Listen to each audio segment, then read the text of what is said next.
નમસ્કાર દર્શક મિત્રો, ગુજરાતી સમાચારમાં આપનું સ્વાગત છે. હું છું આપનો જીગર ઠક્કર. વાત કરવી છે આજે ગંભીરા પુલની અને સરકારની ભૂલની. હવે ગુજરાત સરકાર શું કરશે? પ્રથમ તો રાહત અને બચાવ કામગીરી કરશે. કાલથી બધા પુલની ચકાસણી કરશે.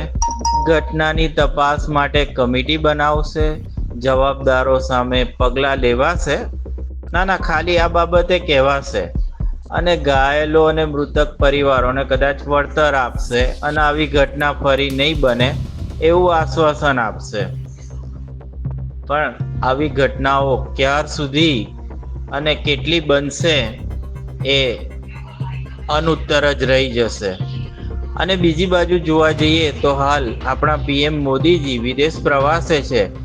તો આવી દુર્ઘટનાથી આપણી ગરિમા પર શું છાપ પડશે તે પણ એક વિચાર માગી લે એવો વિષય.